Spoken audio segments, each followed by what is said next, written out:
நேரடியாக அவர்கள் தன்னுடைய பயனை முழுமையாக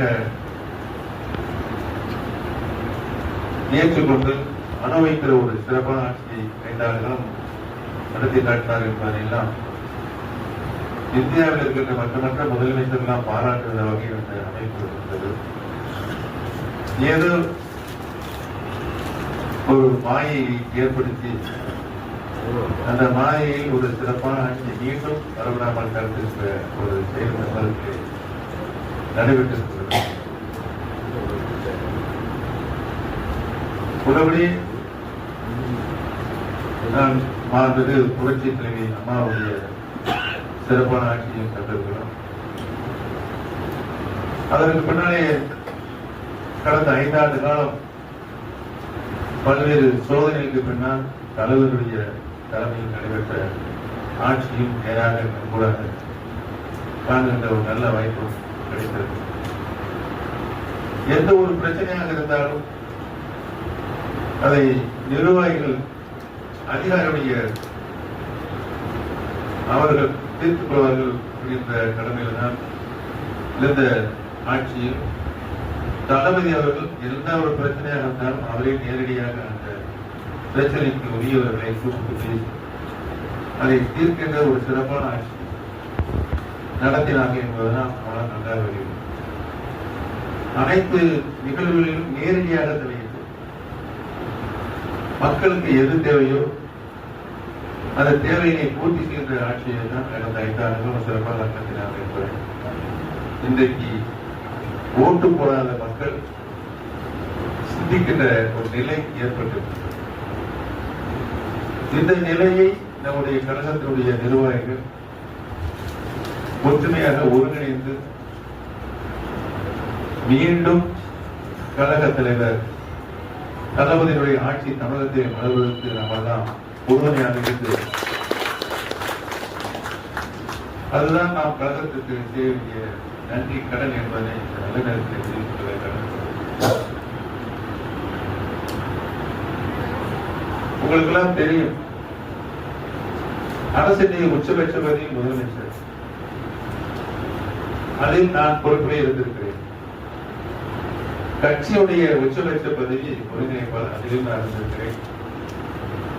சட்டமன்ற எதிர்கட்சி தலைவர்,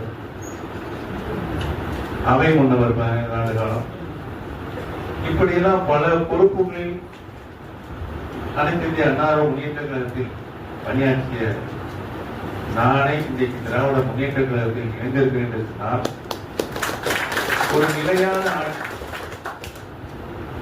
தமிழகத்தினுடைய உரிமைகள், அது காவேரி பிரச்சனையாக இருந்தாலும் சரி, முல்லை பெரியார் பிரச்சனையாக இருந்தாலும் சரி,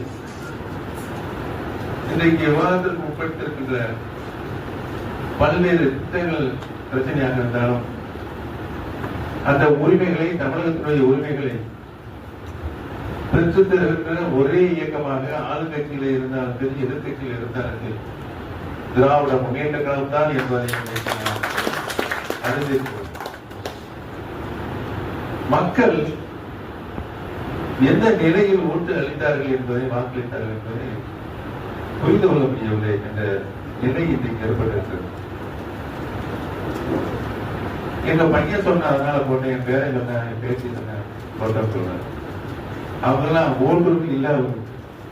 அவங்க சொல்லி இவர்கள் வாக்குரிமை இருந்தவர்கள் ஓட்டு போட்டு சொன்னார். அந்த நிலை இன்றைக்கு மாறுபட்டு எந்த பிரச்சனையும் அவர்கள் தீர்க்க முடியவில்லை. மக்கள் பிரச்சனை, எந்த பிரச்சனையும் தீர்க்க முடியவில்லை. ஒரு முதலமைச்சர் சட்டமன்றத்தில் நாங்கெல்லாம் எதிர்கட்சியில் இருக்கின்றவர்கள் ஆளுங்கட்சியில் எந்த கேள்வி கேட்டாலும் உடனடியாக எழுந்து பதில் சொல்லுகின்ற மனப்பக்குவம் எங்களுக்கு இருந்தது. ஆனால் இவர் எதையுமே கவனிக்கிறது. ஒரு சிரிப்பு காட்சி வரும். செந்தில் கவர்னமணி ஒரு சிரிப்பு அழிப்பாங்க. செந்தில் வந்து ஒரு தலையை விசாரிச்சுட்டு கொடுத்து அது மாதிரி கவர்னர் கவர்னர் உன்னைய பத்தி எனக்கு நல்லா தெரியும், செய்யறதெல்லாம் செஞ்சு விட்டு ஒண்ணு தெரியாத மாதிரி இருக்கிற அப்படின்னு சொல்லி அந்த காட்சி வரும். அந்த காட்சி நான் பார்க்கும் போதெல்லாம் விஜய் ஞாபகம் எனக்கு. அவர் தளபதி ஸ்டாலின் கண்டுபிடிச்சு அந்த கர்ப்பப்பை புற்றுநோய்க்கு உண்டான